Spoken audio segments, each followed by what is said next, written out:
तो एक परिस्थिति, एक कठिनाई का सामना, डिफिकल्टी का सामना करना पड़ता है। वो कौन है? मेरा आज का संदेश का टॉपिक है डीलिंग विद डिफिकल्ट पीपल। कैसे कठिन लोगों से हम व्यवहार करें। मेरे प्रियो, हम सब ने ऐसे मित्रों, धोखेबाज मित्रों का सामना किया हो, और जो हमारा अन्याय कर रहे हैं, जो हमारा शोषण कर रहे हैं।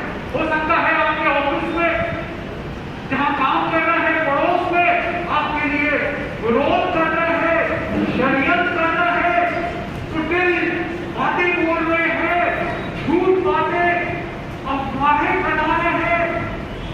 कैसे किया जाए? बाइबल में पढ़ेंगे मेरे प्रियो। बाइबल ये ऐसी किताब है, बुद्धि ज्ञान मैनेजमेंट की किताब है। इससे बड़े बड़े देश, जो आज हमारी पूरी दुनिया का सबसे ताकतवर देश है अमेरिका, उसके जो फाउंडिंग फादर्स थे, जिन्होंने उस देश की आजादी की लड़ाई लड़ी और देश को आजाद किया, जॉर्ज वॉशिंगटन, अब्राहम लिंकन, वो कहते थे बिना बाइबल के हम। बोतल को हटा दो, किनारे कर दो, इस साइड में कर दो बोतल को। बोतल इधर कर। जो है ये बाइबल, वो बहुत मूल्यवान है। उसके वचन सोचिए, वो बड़े जो देश के राष्ट्रपति, वो कहते हैं कि पूरा जो हमारा ये दुनिया के लोग हैं, वो इस किताब से सीखते हैं। इस किताब से बुद्धि की बातें। और मेरे प्रियो, बाइबल में हम पढ़ेंगे, अगर हम पढ़ेंगे दूसरा थिस्सलुनीयों 3 अध्याय, उसका 1, 2 और 3, आप नोट करके बड़े सुंदर सुंदर वचन में बताऊंगा आपको। ये जीवन में आपके संघर्ष में ये काम आएंगे, इससे आपको हिम्मत मिलेगी, ताकत मिलेगी। दूसरा थिस्सलुनीयों 3 अध्याय 1, 2, 3 वचन। अंत में हे भाइयों, हमारे लिए प्रार्थना किया करो कि प्रभु का वचन ऐसा शीघ्र फैले और महिमा पाए जैसा तुम में हुआ, और हम टेढ़े और दुष्ट मनुष्यों से बचे रहें। क्या लिखा हुआ?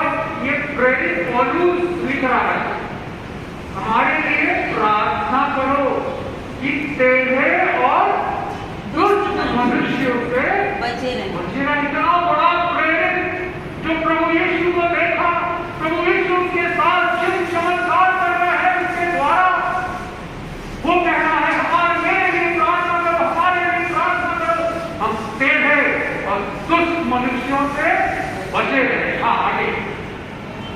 क्योंकि हर एक में विश्वास नहीं, जी, परंतु प्रभु सच्चा है, वह तुम्हें दृढ़ता से स्थिर करेगा और उस दुष्ट से भी सुरक्षित रखेगा। आमीन। प्रभु क्या है? सच्चा है, हमें स्थिर करेगा और दुष्ट से सुरक्षित रखेगा। मेरे प्रियो, टेढ़े और दुष्ट मनुष्यों से हमारा सामना होता है ना।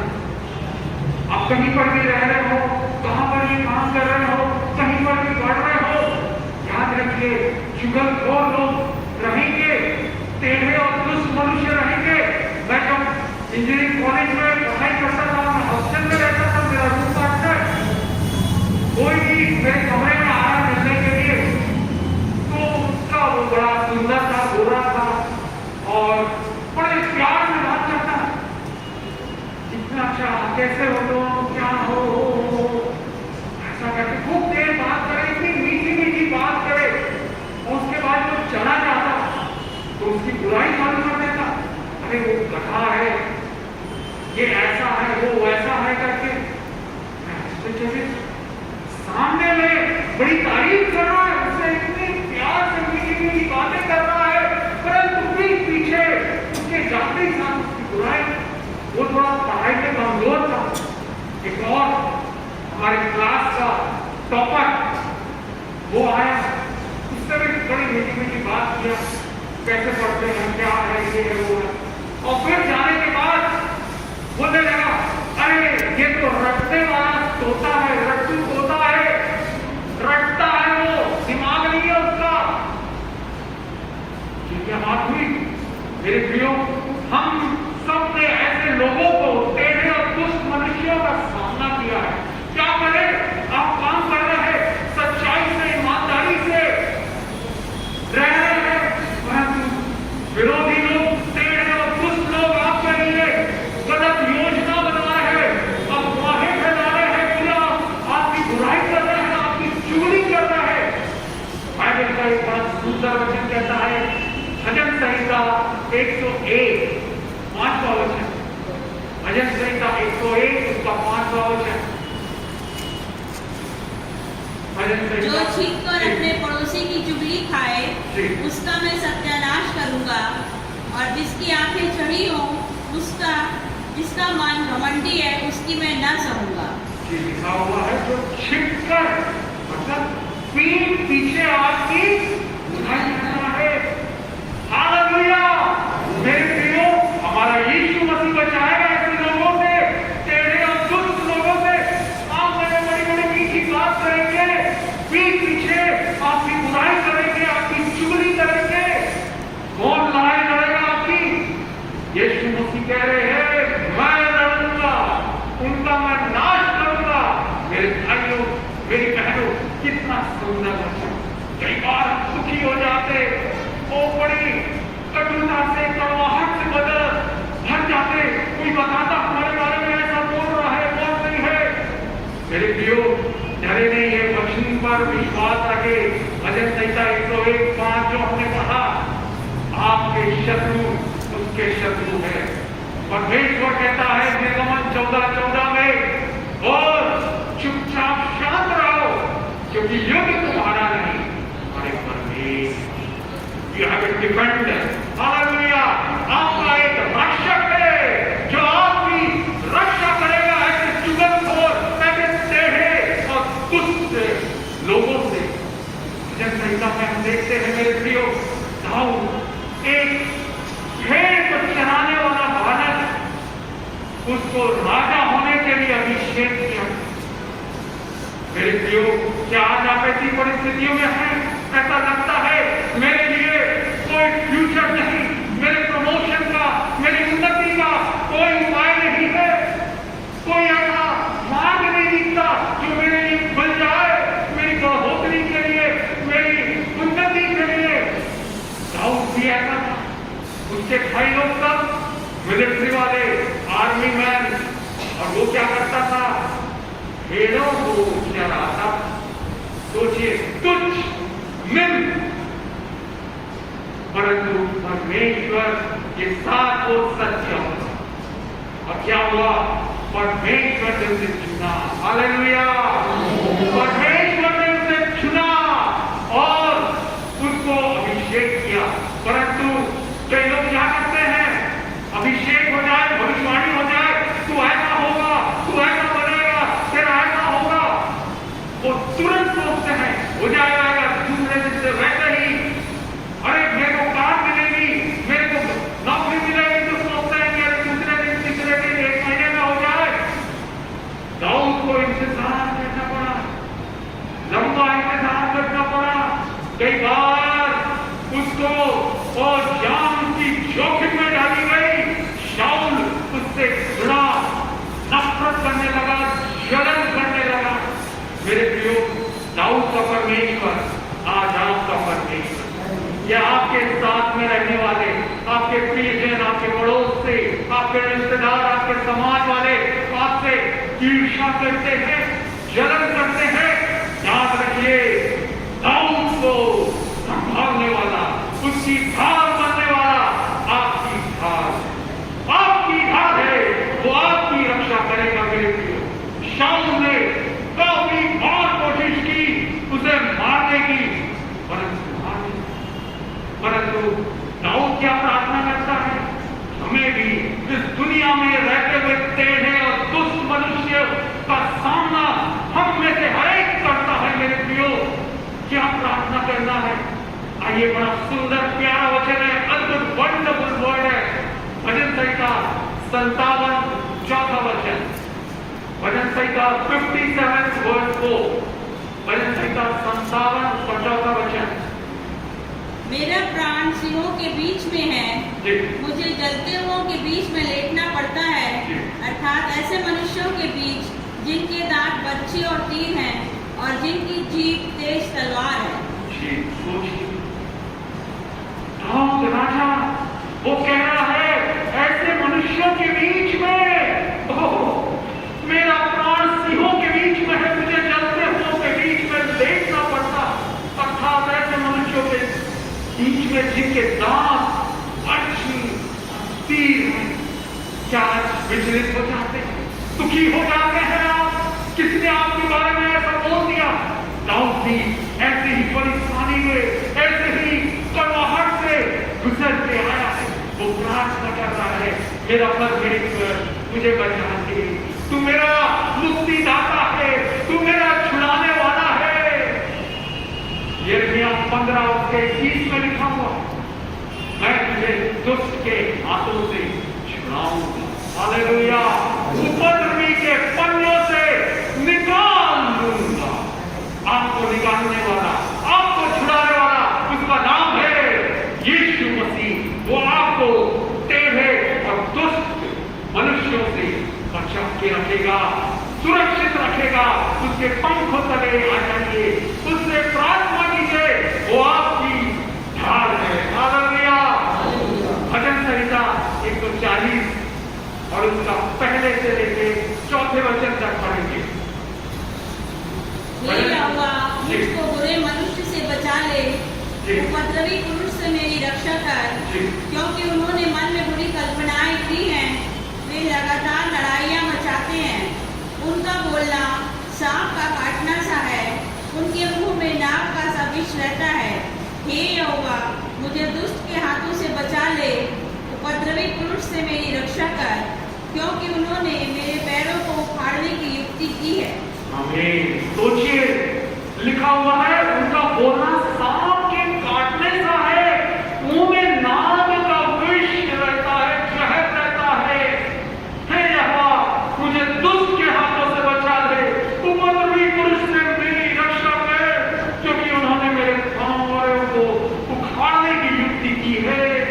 मेरे प्रियो, ऐसी ही प्रार्थना हम कर सकते हैं। प्रभु यीशु, आप दाऊद को आपने बचाया, उसे शाऊल राजा होने के बाद मारना चाहता था, उसके बाद पूरी सेना की आर्मी का, और वो क्या था? एक चरवाहा, बड़ा कमजोर। शाऊल शक्तिशाली, परंतु उनके हाथों में पड़ने नहीं दिया। हालेलुया। वो ही परमेश्वर हमें बचाएगा ऐसे दुष्ट और टेढ़े लोगों से। डीलिंग विद डिफिकल्ट पीपल, ऐसे कठिन, कठोर, क्रूर लोगों से कैसे व्यवहार करे, कैसे उनके साथ डील करे। हालेलुया। मेरे प्रियो, बाइबल में बताया गया है, बुद्धि चाहिए आपको, मैनेजमेंट की स्किल्स चाहिए, तो आप पढ़ें बाइबल को, और उसका खासतौर से नीति वचन। नीति वचन में 31 अध्याय है ना? महीने में कितने दिन रहते हैं? 30 या 31। तो हर दिन बिली ग्राहम कहते थे, जो प्रभु के दास, बड़े दास बिली ग्राहम, मैं रोज सुबह 5 भजन संहिता के चैप्टर्स करता हूं और 1 चैप्टर नीति वचन का पढ़ता रोज। आप भी चालू कर सकते हैं बिली ग्राहम का 5 चैप्टर भजन संहिता भी पढ़े और 1 अध्याय रोज नीति वचन का। नीति वचन में बुद्धि की बातें दी हुई है। बड़ा एक सुंदर वचन हम देखेंगे, नीति वचन 25 अध्याय उसका 19वां वचन। नीति वचन 25 उसका 19। विपत्ति के समय विश्वासघाती का भरोसा टूटे हुए दांत या उखड़े पांव के समान है। बस क्या विश्वास, विपत्ति के समय विश्वासघाती पर का भरोसा टूटे हुए दांत और उखड़े हुए पांव के समान है। जब दांत टूट जाता है, कैसा लगता है? उखड़ जाता है जब पैर, तो आप कोशिश करेंगे चलने की, नहीं चलता, बड़ा बैक हो जाते हैं, पीछे हो जाते हैं। विश्वासघाती विपत्ति के समय विश्वासघाती पर भरोसा। मेरे प्रियो, क्या हम ऐसे कई मसीही लोगों से मैं मिला हूं मेरे प्रियो, तो जो बताते हैं ब्रदर ये मेरे भाई ने मुझसे पैसे लिए कि मेरा ऑपरेशन होने वाला है, मुझे इतने लाख रुपए की जरूरत है, आप दे दीजिए। और मैंने कहा भाई मुझे भी ये मेरी नौकरी अभी चली गई है, मुझे पैसों की जरूरत है अपने परिवार अपने बच्चों को पालने की। बोले नहीं मुझे ऑपरेशन में जरूरत है, आप मुझे दे दीजिए। वो दया करके दे दिया मेरे प्रियो, और बोलता है मैं आपको 2 महीने में लौटा दूंगा। और 2 महीने का 6 महीना 8 महीना मिल जाता है, लौटाते नहीं। उसके खुद की विपत्ति नौकरी चली गई, और जो पैसे थे उसने विश्वासघाती अपने भाई पर तो दे दिया विश्वास करके। हमारे जीवन में भी ऐसे लोग आएंगे, विश्वासघाती लोग, उन पर क्या करना है? हमको भरोसा नहीं करना है मेरे प्रियो। और ये छोटी सी बात भी, जैसे आप किसी को बोलते हैं, मैं शहर में था, वहां पर इंटरनेशनल स्टूडेंट्स भी थे, अफ्रीका से, अलग अलग देशों से, केनिया, युगांडा, ये सब से। तो मैं जहाँ चर्च जाता था वहां पर एक बड़े आत्मिक अफ्रीकन ब्रदर्स आए थे, और बड़ी अच्छी अच्छी दुआ करते हैं, ऐसी पावरफुल दुआ करते हैं, ऐसी सामर्थ्य दुआ करते हैं कि अरे बाप रे सब लोग हिल जाए।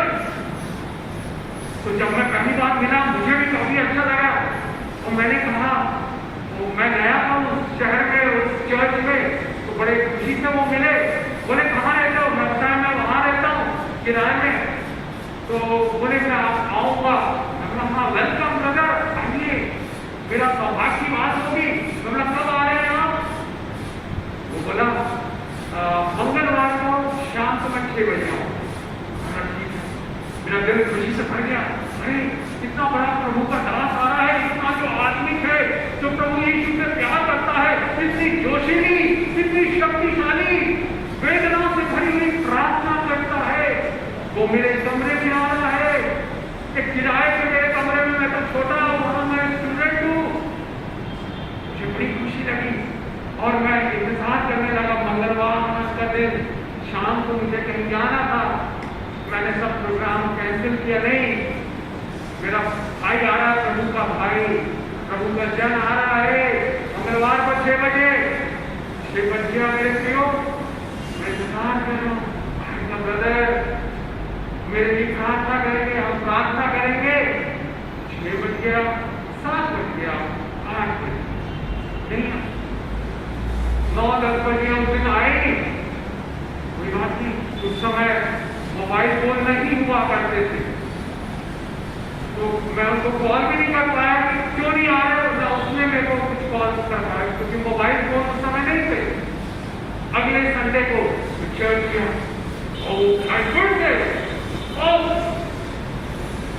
जो बड़ी जोशीली प्रार्थना करने लगे। मैं बड़ा दुखी भी था कि आए नहीं वो। चर्च खत्म होने के बाद मैं जल्दी से मिला, brother I was waiting for you, मैं आपका इंतजार कर रहा था मंगलवार को। तो जब मैंने ऐसा बोला तो ऐसा लगा जैसे मैं कोई उनको नई बात बोल रहा हूँ। बोला ठीक है, अगले हफ्ते में दिस वीक श्योर नहीं आ रही, निश्चय मैं आऊंगा 6 बजे। ठीक है, खुश हूँ। इंतजार फिर मंगलवार का दिन आया, मैं कहीं गया नहीं, कुछ काम नहीं ज्यादा, ये उनका इंतजार कर रहा हूँ। 6 बज गए, 7 बज गए, 9, 10 बज गए, नहीं। अगले संडे फिर से आ गई, फिर से वो। मेरे प्रियो, एक छोटी सी बात हम सबके पास भी रहता है। आप एक दूसरे अपने भाई बहनों को, विश्वासियों को, पड़ोसियों को जो बात बोलते हैं, कितने बजे मैं आ रहा हूँ, ये करूंगा, क्या हम इस बिहार का मैन ऑफ वर्ड्स, क्या लोग हम पर भरोसा कर सकते हैं? मेरे साथ ही ऐसे कई बार कलीसिया में वो विश्वासी लोग बोले, ब्रदर आज शाम की मीटिंग है, मैं भी चलूंगा। बोले ठीक है ब्रदर, पानी गिर रहा है ना, उनको पिकअप करने के लिए आया क्योंकि उन्होंने बोला कि मैं चलूंगा आपके साथ। शाम को आए, पानी गिर रहा है रास्ते पानी में, फिर घर में खटखटा रहे हैं, अरे वो निकले ही नहीं, दूसरे के द्वारा खबर भिजवाए कि नहीं जा पा रहा। अभी तो मोबाइल है, सब कुछ है, बता दें मेरे प्रियो, छोटी छोटी बातों पर क्या हम विश्वास योग्य है? ध्यान रखना है। क्रिसमस का समय होता है, कैरल सिंगिंग के लिए लोग आते हैं ना हमारे घरों में, कैरल सिंगिंग के लिए। कुछ साल पहले ऐसा हुआ, घर में बोले फोन किए कि ब्रदर हम शाम को 6 बजे आएंगे। ठीक है, शाम को 6 बजे आएंगे तो अच्छी बात है। हम खाना वाना पकाए और उसके बाद इंतजार करने लगे, 6 बजे आएंगे करके कैरल सिंगिंग के लिए। 7 बज गया, 8 बज गया, भूख भी लग रही, हम लोग 8 बजे तक खाना खा लेते हैं प्राय। भूख लग रही है, खाना भी नहीं खा पाए, 9 बज गया, 9:30 बजे आ रहा है। छोटी छोटी बातों पर क्या हम एक दूसरे को जो बोलते हैं इतने बजे आ रहा हूं, ऐसा करूंगा, ये लाऊंगा, नहीं मेरे प्रियो, परमेश्वर देख रहा है। ऐसे लोगों से सावधान रहिए। और दूसरी बात, नीति वचन 10 और उसका 26 में बड़ा सुंदर बात लिखा हुआ। नीति वचन 10:26, जैसे दांत को सिरका और आँख को धुआं, वैसे आलसी उनको लगता है जो उसको कहीं भेजते हैं। जी, जैसे कितना सुंदर वचन है मेरे प्रियो। आलसी लोग, क्या आपने सामना किया है ऐसे लोगों का? क्या हम और आप आलस करते हैं, काम की चोरी करते हैं, काम चोरी करते हैं? बाइबल बताती है, कितना सुंदर ये वचन है कि जो फिर से पढ़े, जैसे दांत को सिरका और आँख को धुआं। देखिए, सिरके का मतलब है कड़वा चीज। यीशु मसीह का क्रूस पर भी क्या सिरका पिलाया गया, कड़वी चीज। तो वैसे ही दांत को अगर खट्टा चीज मिले कैसा लगेगा आपको? और आँख को धुआं, वैसे ही आलसी उनको लगता है जो उनको कहीं भेजते हैं। क्या हम ऐसे आलसी हैं? अपने आप को जांचें। बाइबल हमें सावधान करती है, चेतावनी देती है, सतर्क रहने के लिए कहती है। नीति वचन 18 उसके 9वें वचन में एक और सुंदर वचन लिखा है। नीति वचन 18:9, जो काम में आलस करता है वह बिगाड़ने वाले का भाई ठहरता है। जो काम में आलस करता है वो बिगाड़ने वाले का भाई ठहरता है। क्या हम ऐसे आलसी लोगों का सामना कर रहे हैं? हो सकता है आपके घर में काम करने वाला जो नौकर होगा या भाई होगी, या कुछ मकान बना रहे हैं, कुछ खेत में अपनी फसल बो रहे हैं, आप ऐसे आलसी लोगों का क्या सामना करते हैं? वो काम को क्या करता है? खराब करता है, बिगाड़ देता है मेरे प्रियो। और एक और वचन हम पढ़ेंगे, नीति वचन 6वां अध्याय और उसका 6 से लेके 8 वचन तक। हे आलसी, चींटियों के पास जा, उनके काम पर ध्यान दे और बुद्धिमान हो। उनके ना तो कोई न्याय होता है, ना प्रधान और ना प्रभुता करने वाला, तो भी वे अपना आहार धूप काल में संचय करती और कटनी के समय अपने भोजन वस्तु बटोरती। हे आलसी, तू कब तक सोता रहेगा? तेरी नींद कब टूटेगी? मेरे प्रियो, चींटियों से कहना है। अपने सबने चींटियां देखी है ना गर्मियों में, अभी ज्यादा दिखेगी आपको। क्या कहता है? चींटियों से सीख, उनके काम पर ध्यान दे और बुद्धिमान हो। उनका ना तो कोई न्याय होता है, ना प्रधान, ना प्रभुता करने वाला, तो भी वे अपना आहार धूप काल में संचय करती है और कटनी के समय अपनी आलसी तू कब तक सोता रहेगा, तेरी नींद कब टूटेगी। 10वां पद कहता है कुछ और सो लेना, थोड़ी सी नींद, एक और झपकी, थोड़ा और छाती पर हाथ रखे लेटे रहना।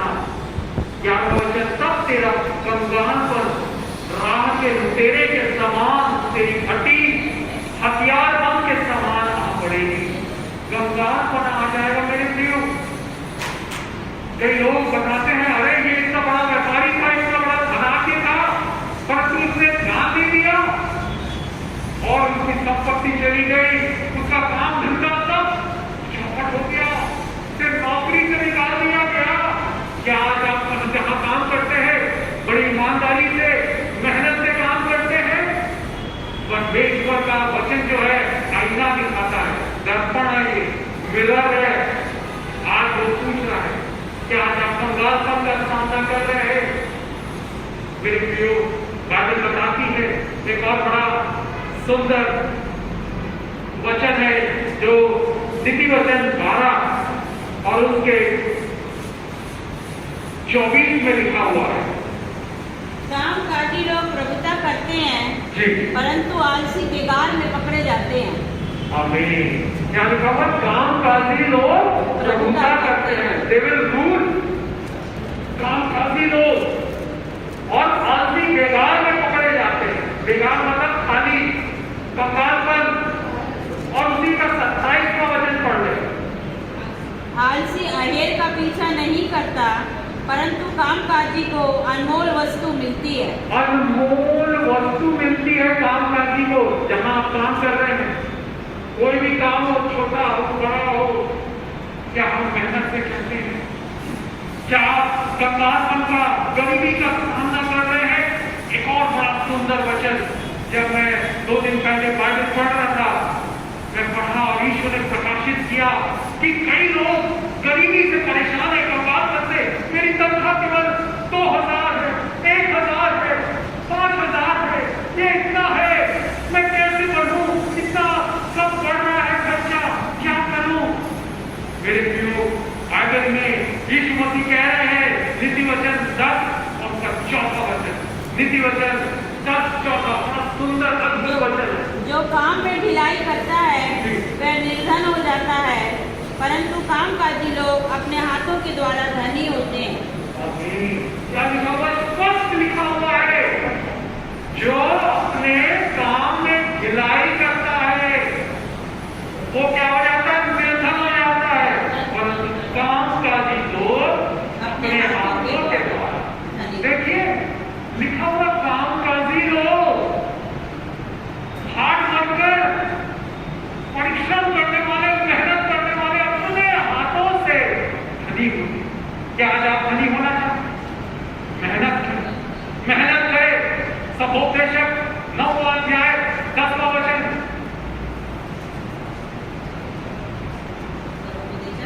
सपोपदेशक 9वां अध्याय 10वां वचन। जो काम तुझे मिले जी। उसे अपनी शक्ति पर करना, क्योंकि अधोलोक में जहाँ तू जाने वाला है न काम, न युक्ति, न ज्ञान और न बुद्धि है।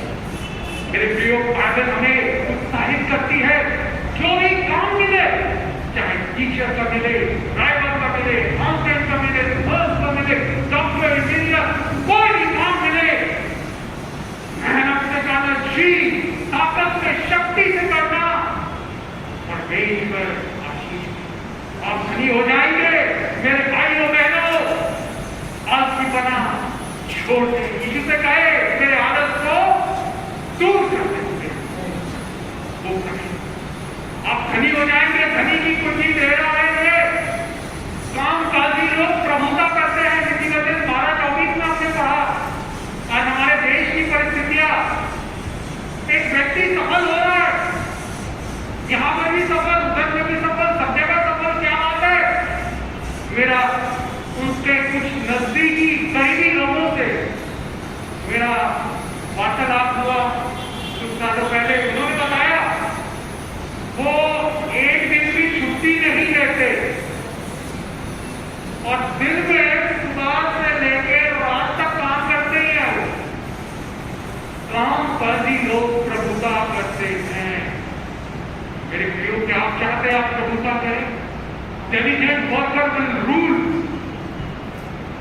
आप चाहे बैंक में काम कर रहे हो, ऑफिस में काम कर रहे हो, खेत में काम कर रहे हो, मेहनत से काम कर रहे हैं, आप रूल करें, यू विल रूल। और कामकाजी हमने जैसे पढ़ा ये 1227 में कि कामकाजी लोगों को क्या मिलता है, अनमोल वस्तु मिलती है। मेरी मम्मी को जहां जहां कहीं पे भी गए, south Africa, Sweden, America, Singapore, वहां से अनमोल वस्तुएं, इंडिया से भी मेरे कुवैत में आई थी, वहां से भी अनमोल वस्तुएं, और उनके जीवन में भी राष्ट्रपति पुरस्कार, प्रेसिडेंट ऑफ इंडिया का अवार्ड, क्या कारण है? कभी मैं विश्लेषण करता हूं, दूसरे मसीही मैडम लोग भी थे, टीचर लोग भी थे, सर लोग भी थे, परंतु यही क्यों इतनी ऊंची हुई? एक चीज मैं देखता, वो भी क्यों चाहती थी, वो भी इबादत करती, वो भी प्रार्थना करती, मेहनत।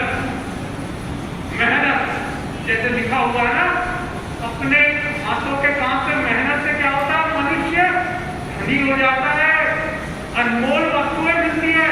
मेरी मम्मी उदाहरण है, मैथी मैडम का नाम है, शहर में अच्छे से पढ़ाती थी, और स्कूल जाना हो, प्रिंसिपल के रूप में, वाइस प्रिंसिपल, लेक्चरर, कॉलेज में हेड ऑफ डिपार्टमेंट। एक अद्भुत बात बताना चाहूंगा, एक अनोखी बात। आपके जैसे ऑफिस में जाना रहता है 10 बजे या 10:30 बजे, तो कोई जल्दी पहुंच जाता है क्या? आधा घंटे पहले पहुंचते हैं क्या? नहीं पहुंचते, किसी प्रकार जाते आप। मेरी मम्मी आधा घंटे पहले, चाहे वो स्कूल हो, चाहे वो कॉलेज हो, आधा घंटा पहले पहुंच जाती। तो उनको बिना बोले उनका मैनेजमेंट उनको प्रमोशन दे देता, E4 से E5, बाकी लोगों को 4 साल 5 साल लगता, उनका 2.5-3 साल में हो गया। 27 लोगों को सुपरसीड कर दी। मेहनत। क्या आज आप धनी होना चाहते हैं? क्या आज आप सफल होना चाहते हैं? क्या आज आप प्रभुता करना चाहते हैं? मेहनत कीजिए। बाइबल बताती है मेरे प्रियो, कोई भी काम, छोटा काम ये कर, क्योंकि आलसी क्या करता है, काम को बिगाड़ देता है। मुझे याद है जब हमारा घर बन रहा था कई साल पहले, मैं कॉलेज से निकला और उसके बाद मैं सुपरविजन करने के लिए जाता था। मेरे मम्मी पापा तो ड्यूटी में चले गए, और वहां जब वो स्टबलिंग होती थी, जैसे टाइल्स बिछाया गया है, तो जो फ्लोरिंग के लिए स्टबलिंग होती है, मुरम डाल के वो जो छप्पन रहता है उससे पानी डाल डाल के अच्छे से उसको बेस बनाते हैं, बड़ा मजबूत। तो मैं देखता कर्मचारी काम कर रहा है, परंतु एक बड़ा आनंद से काम करता हूँ, उसको घुमाता ही नहीं था सफल। थोड़ा देर में फिर थक जाता, फिर बैठ जाता, फिर बात करने लगता। मैं अपने ठेकेदार को बोला, देखो ये कर्मचारी आपका ठीक नहीं काम कर रहा। बोला नहीं, और दूसरे को मिलते नहीं है, क्या करें, किसी को लगाए। और मेरे प्रियो, हम ज्यादा कुछ कर नहीं पाए, और बन गया, उसके ऊपर मार्कर लग गया। तो जानते हैं, आज भी 20 साल हो गया, वो जहां वो स्टबलिंग किया था, उसने वो आलसी, उसने कर्मचारी ने स्टबलिंग जो किया था, वो जो मार्बल है, वो पत्थर गिरता डूबता। मेरे प्रियो, आलस के कारण काम बिगड़ जाता है। आपके जीवन में भी ऐसे आलसी लोग मिलेंगे, सावधान रहिए और यही प्रण कीजिए, प्रभु यीशु मुझे बुद्धि ज्ञान से हालेलुया, कि मैं मेहनत से आपकी सामर्थ प्राप्त करके, आपकी बुद्धि प्राप्त करके, बाइबल बताती है मेरे प्रियो, हम सब धनी होना चाहते हैं, कंगालपन से, गरीबी से छुटकारा प्राप्त करना चाहते हैं। बाइबल के वचनों पर ध्यान दें कि आप चंगाई प्राप्त करना चाहते हैं। नीति वचन 4 और उसका 22वां वचन कहता है, नीति वचन 4 और उसका 22वां वचन, क्योंकि जिनको वे प्राप्त होती हैं वे उनके जीवित रहने का और उनके सारे शरीर के चंगे रहने का कारण होती है। जो प्राप्त होती है ये वचन जो है ये बुद्धि, वचनों के पढ़ने से बुद्धि प्राप्त होगी और वचन अनुसार जब आप चलेंगे आपके शरीर भी भला चंगा हो जाएगा। हालेलुया। मैं कई प्रभु के दासों से मिला हूं मेरे प्रियो, वो सब बताते हैं। मेरा जो शहर में था वहां के पास्टर का एक लड़का 26 साल का था उस समय और 4 बार वो इंसुलिन लेता और दवाइयां खाता, डायबिटीज की, शुगर की। क्या मैं बोला अरे इतना 26 साल का जवान 4 बार इंसुलिन ले रहा है, क्या हो गया इसको? तो उसके दोस्तों ने बताया अरे इसके तो जो मम्मी है वो बड़ी मिशनरी है और उसके नाना जो थे इंग्लैंड से आए थे, बड़े वो 4 मंजिला कोठी वाले, सब चीज बाइबल कॉलेज से लेके ये वो सब उनके पास, मगर उसका जीवन, वो लड़के का जीवन, हर शाम को वो घर में खाना नहीं खाता, वो शहर के जो बड़े बड़े होटल्स हैं वहां पर खाना खाता और उसके कारण मसाला, तेल, मिर्च, मिठाई, आइसक्रीम ये सब खा खा के, रोज खा खा के डायबिटीज। वचन आपको चेतावनी देते हैं, संभालते हैं। मैंने एक मैसेज दिया था, संदेश दिया था, food habits to have good health. आपका खाने का कैसे आप खाए, क्या पिए, बाहर के जो कितने ढेर सारे सैकड़ों खुल गए, होटल खुल गए, चाउमीन, मैगी, मोमोज ये सब खाएंगे ज्यादा, आपका शरीर बीमार हो जाएगा, किडनी में स्टोन हो जाएंगे।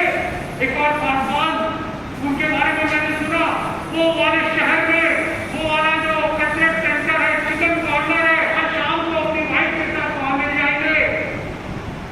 कुछ सालों बाद मैंने सुना अरे वो पासवान किडनी में स्टोन हो गया उनके, जवान आदमी 35-36 साल का। ये समझ में आया खाने पर नियंत्रण नहीं करता है। क्या आज आप मेरे जवान भाइयों बहनों, मेरे भाइयों बहनों, आपकी कोई भी उम्र हो, क्या हम ऐसा अपने खाने पीने पर नियंत्रण नहीं कर पा रहे हैं? पॉल्यूस कहता है मैं प्रतिदिन मरता हूं। पहला कुरिन्थियों 15:21 वचन में लिखा हुआ है मैं प्रतिदिन मरता हूं। उसकी भी इच्छा होती होगी सुबह आलू पराठा खाओ, शाम को अच्छी बिरयानी, आइसक्रीम इत्यादि खाओ। वो क्या कहता है पहला कुरिन्थियों 9:27 वचन, मैं अपने देह को मारता, टूटता हूं और वश। क्या आज आप चाहते आपको अच्छा स्वास्थ्य मिले, आपका ब्लड प्रेशर, आपका डायबिटीज, आपके हार्ट प्रॉब्लम दूर हो जाए? मेरे प्रियो बाइबल बताती किस प्रकार से अपने आदतों पर, शरीर की इच्छाओं पर नियंत्रण, अपने खान पान पर नियंत्रण रखना है। बाइबल में जो भी पाप हुए, पहला पाप क्या हुआ, किस क्रिया के द्वारा हुआ, कौन से काम के द्वारा पाप हुआ? पहला खाने के द्वारा। हवा को वो फल जो था अच्छा लगा और उसने खाया। एसाव ने आशीषों को कैसे खो दिया? खाने के द्वारा। यहोशू में हम आते हैं इजरायली लोग, उसका शिकार हो गए, उनको धोखा दे दिया गया, झूठ बोल के कि ये बासी रोटी उन्होंने खाया। डैनियल के जीवन में देखिए, हमारा समय नहीं है, डैनियल जो था राजा का भोजन खाने से इनकार किया। तो सकते राजा का भोजन तो कितना बढ़िया, बिरयानी, चिकन, दाल, क्या क्या नहीं। मेरे प्रियो ऐसा नियंत्रण यीशु मसीह देगा। हालेलुया। आइए खड़े हो जाओ, खड़े हो जाओ और पुकारे यीशु मुझे सामर्थ्य दे आपके वचनों पर चलने की दिशा, क्योंकि मेरी भलाई उसमें छुपी है। यीशु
कि सब